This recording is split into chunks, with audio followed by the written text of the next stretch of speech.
Chapter 1. The Cry Under Broken Skies.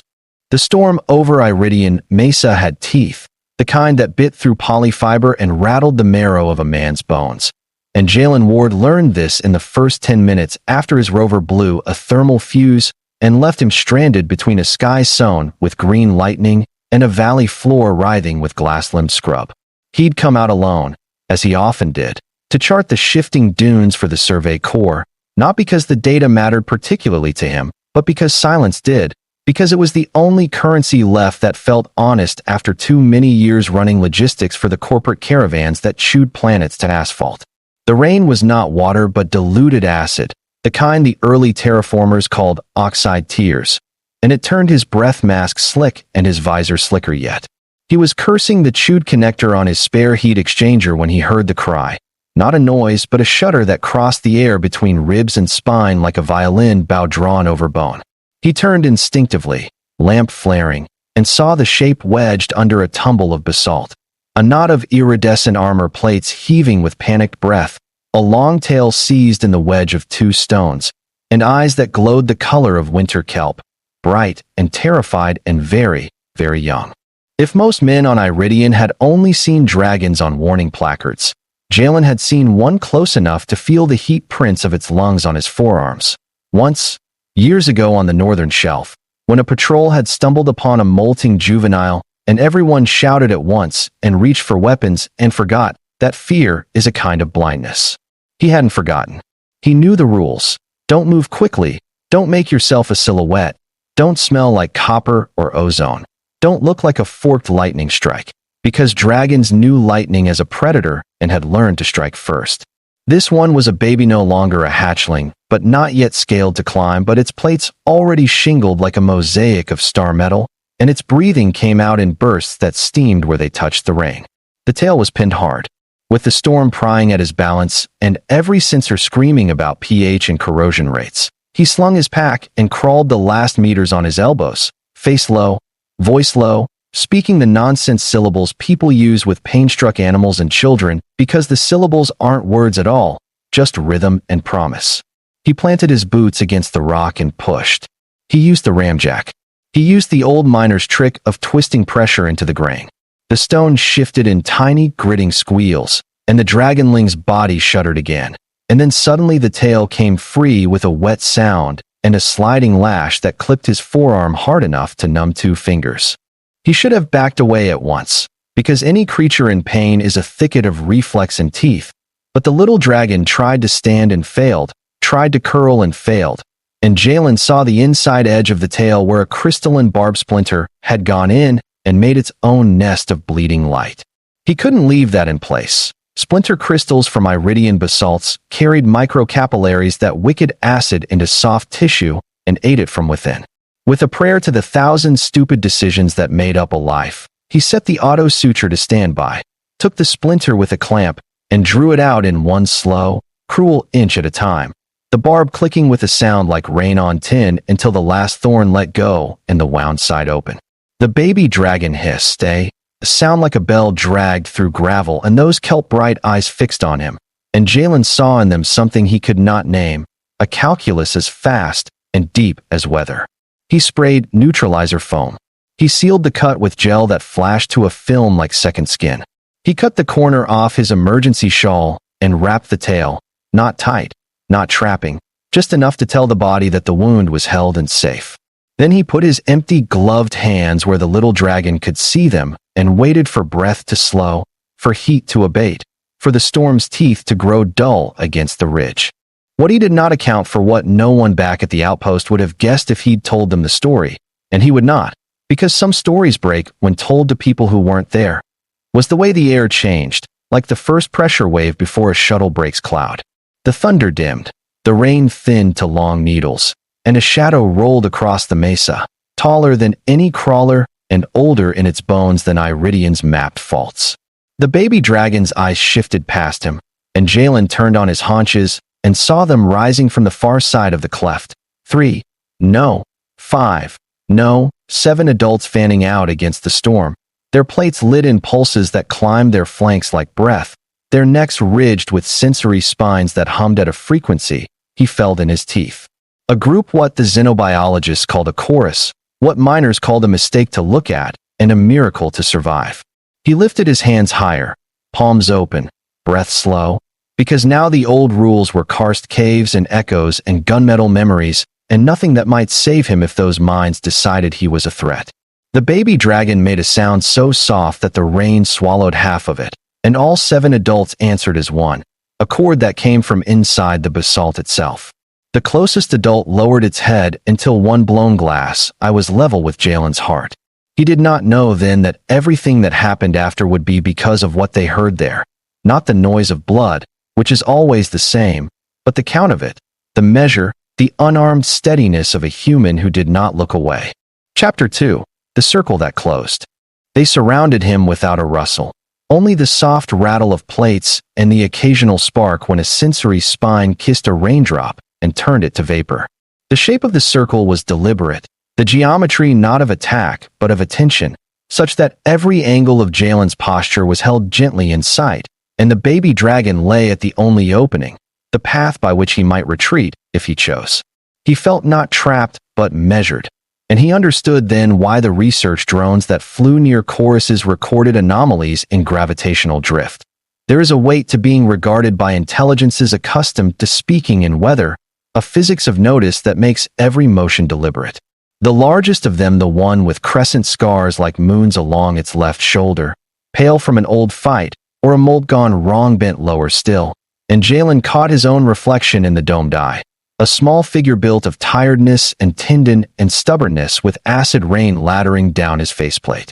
He removed the plate madness. A dozen training lectures hissed and let the rain slick his skin with its faint sting, because dragon senses trusted unmasked faces more than mirrored plastic, because he had come this far, because some choices are a hinge the rest of a life swings on. The chord rose again, softer, as if they were retuning to him, and the baby dragon unthinkably dragged itself closer until the wrapped tail lay across Jalen's boot and its breath warmed his ankle. The biggest adult extended a pheredolin and touched the shawl where Jalen had knotted it. The touch was precise, almost surgical, and the contact left a print of pale ash that the rain didn't wash away. Jalen realized, with a start as keen as a blade, that the ash mark was a word in the notation the xenolinguists had only half deciphered. Not ownership, not prey, but witnessed. The chorus had come not to reclaim the young or to punish the interloper, but to see with their own eyes what had been done and who had done it. He spoke then, again not in words that mattered but in cadence, the same cadence he would use with an injured dog or a skittish horse, and he told them the simple facts. The tail was trapped, the stone gave, the splinter bit deep, the foam cooled, the gel held, and he had no more business here than to make the suffering less if he could. The second shock came when the circle changed shape. 2 adults moved behind him and set their pheredolons against his rover's frame, and the vibrations they sent through the metal ran down the axles and into the broken exchanger, housing like fingers tapping a heartbeat. The others began to hum, very low, and the hum altered the air in a way he felt in the stomach first, and then the ears, and then the teeth. And suddenly the rover's thermal coils, which should have been fused hopelessly into a single ruin of silvered gunk, shivered and separated like combed wool. He watched, incredulous, as the exchanger spit out slag in little glittering ropes that hit the mud and curled like dead worms, and clean finning showed under the mess. The chorus was repairing his machine, not to reward him, he thought later, but because the chorus was a chorus. What was injured was to be made whole. What was broken was to be made back into the shape the world intended. He could have wept, he did not, but something in his chest loosened that had been hard for years. When the hum cut off, it was like stepping from a cathedral into wind. The rover pinged diagnostics that came back green, absurdly green, greener than they had been new, and the laugh that wanted to break out of him had no place in a circle this sacred, so he swallowed it, as one swallows a prayer. Then the most impossible thing of all occurred. The thing that would later be called shocking by outpost men who never walked into a storm with empty hands. The thing that would be misunderstood in a dozen committee rooms. The dragons asked him to follow. Not with words, not with gestures a human might write into a handbook, but with orientation and pause. They did not close the circle when he stood. They opened it along the vector he would take if he were coming with them. and they moved not forward, but half a pace, and turned their heads to see if he understood. The baby dragon, tail wrapped, rose with them, and placed one small foot on his boot, and pushed, the same way a toddler pushes the world to see if the world will bear it. He gathered his pack, slung the repaired heat exchanger into a strap, and took his first step toward the basalt ribs that seemed the mesa, and the hollow beyond that the map showed as a dead zone, and the miners called the gullet, and the xenobiologists hadn't named it all, because the drones they sent in never came out. The chorus folded around him like a moving doorway, and led him into a land whose rules were written in a script he did not yet know he could read. They took him through steam and light. The storm fetched at their backs but did not cross the threshold where the rock turned from basalt to glass, and Jalen thought of old myths that said dragons commanded weather. No, he corrected himself. The chorus inhabited weather like lungs inhabit breath, and the boundary between inside and out was a membrane they could thicken with a glance. The hollow was not a cave, but a kind of cathedral built by volcanism and patience. Pillars like frozen lightning, roofs lacquered with ancient flows, a floor textured with hexagonal tiles, where cooling had cracked and healed and cracked again. Lining the walls were nests, if nests they were woven from fiber and sand, and something that flashed at the edge of sight like the negative of a star. In those hollows lay shapes in all sizes, some curled into tight spirals, some sprawled with wings limbed along the glass, some only the suggestion of a jawline and a heartbeat in the dark. The chorus settled in places that looked preordained by a geometry older than maps, and Jalen stood in the clearing at the center because there was nowhere else to be. The largest adult he had thought of as Crescent because of the scars stepped forward and bent, and placed a ferretolin the size of a shovel very gently against the space between Jalen's sternum and throat. The pressure was not weight, but a kind of measure, and the measure said, "You have brought pain into the circle and made it smaller. You have brought fear into the circle and made it quiet. You have no weapons. You have no lies we can taste. You may stand here." Chapter 3, Fire That Wasn't Fire. The ceremony, if that was the word, began with silence, not the absence of sound but the sound of absence, a shaped quiet that bent the light without darkening it.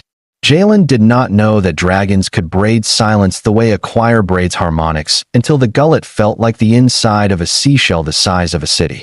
The baby dragon, who had tracked him closely enough to brush his knee with each step, crept around and lay with its chin on his boot, eyes half-lidded, breath easing into slower rhythms as the gel film did its work.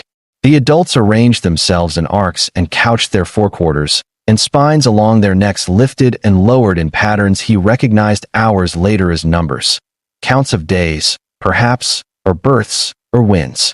The first sound after that silence was a click, not metal but enamel, and then a run of clicks like someone typing very fast on a keyboard of bones, and the clicks arranged themselves into phrases that his hindbrain wanted to translate as hunger and gratitude and witness and exchange. He thought of the xenolinguist's whiteboard at the outpost, covered with guesswork and arrows and equations about the sonic shapes that dragons made when they were not speaking to prey or rivals, but to each other, and he thought of the way the whiteboard erased easily when higher management wanted it to. Then came the heat. It did not come from mouths. It came from everywhere at once, at frequencies that should have boiled the blood out of his capillaries and left him a bundle of char under the rain. But the heat did not scald. It flowed across his skin like 1,000 small hands, like a fire that had remembered the time before fire was a predator and had chosen to be something else. And he realized with a shock that he had smelled this before, not here, not like this, but in the field hospital after the mining blast that took a friend's leg. The smell of tissue repairing faster than the laws of cell division permit, a rush of oxygen and intent. He looked down and saw the angry welt the tail lash had left on his forearm, knitting in seconds to a faint ridge and then to nothing. The baby dragon's tail twitched under its wrap, and the gel shimmered, and the ash sigil on the shawl brightened and cooled again, brightened and cooled, in time with the breath of the chorus. He understood two truths at once, and they did not fit together, that he was being healed, and that he was being read. He'd heard the old stories, the ridiculous ones, the ones miners told to scare new arrivals, and children told to outdo each other under blankets. Dragons could smell lies. Dragons could see days. Dragons could measure how much of your life you had used and how much was left, like they were counting the rings of a tree. He had dismissed them as poetry. Now the spines along Crescent's neck were angled toward him like a field of antennae, and his memories rose in his chest unbidden, braided into the heating air by whatever co-resonance the dragons were using to speak in touch instead of sound. There was the day he'd first set foot on Iridian, sun so thin and high it looked like a coin. There was the night he'd found a wounded rock shepherd out past the patrol markers and carried her 37 minutes through sand slick as oil to the medical dome. There was the morning he'd signed off on a convoy schedule he knew would run through a nesting ground because the company had argued the maps were old and the nests empty, and he had not fought hard enough. There were the faces of men who were not his enemies but had been made so by contracts and poundage and dust. The heat pressed and asked without words, "Are you what you've done or what you will choose to do next?"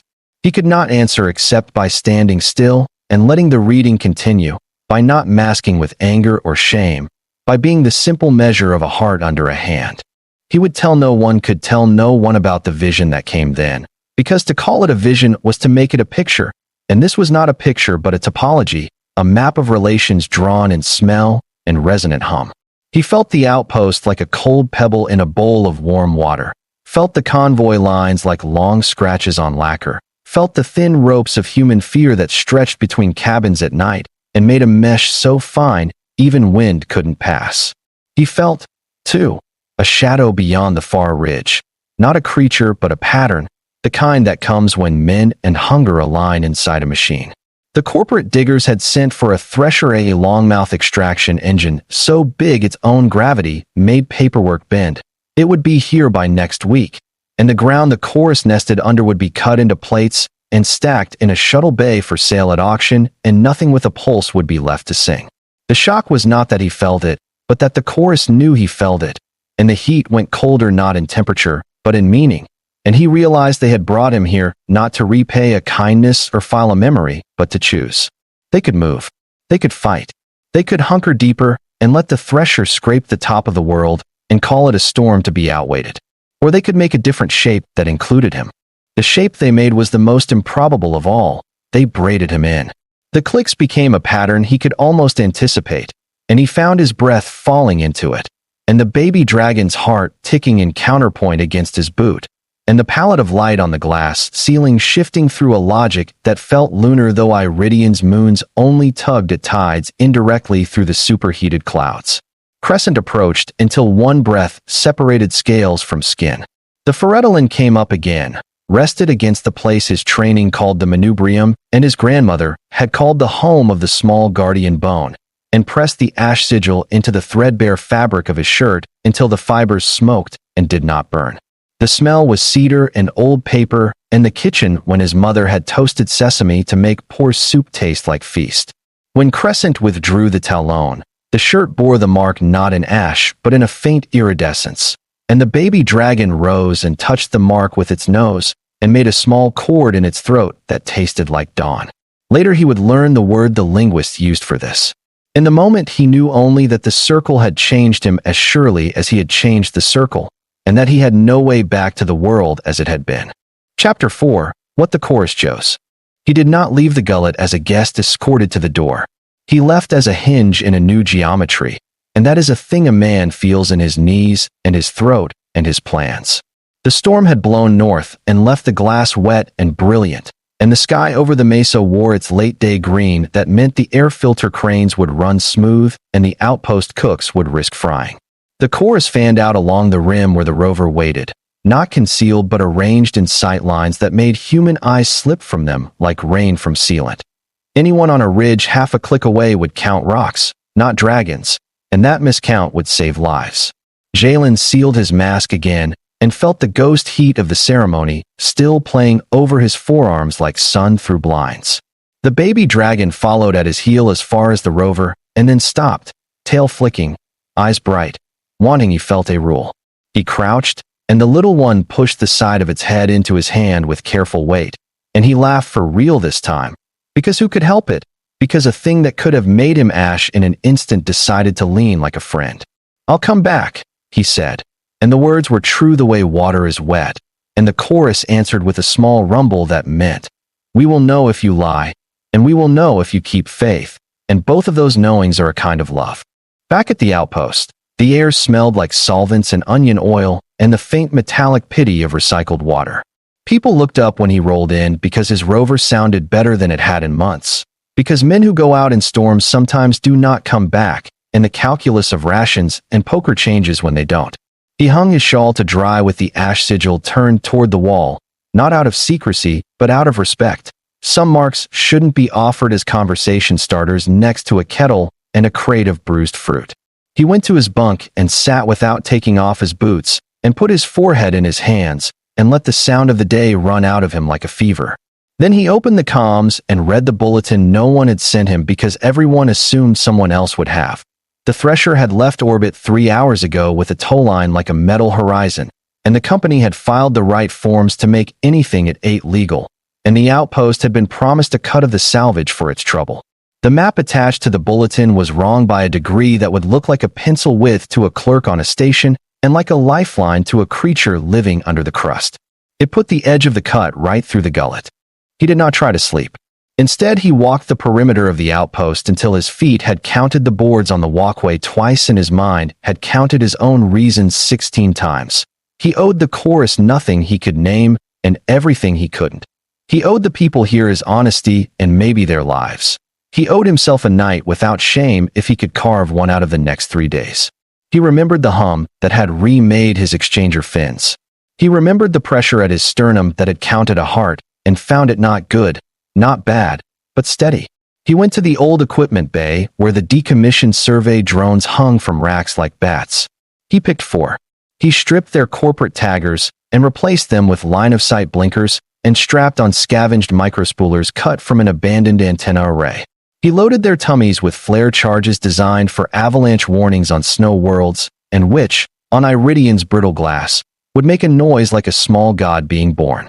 He told himself, as he tightened the bolts and taped the last wire with what felt like 2 large fingers, that there was a difference between sabotage and warning. He was going to write a warning in the sky.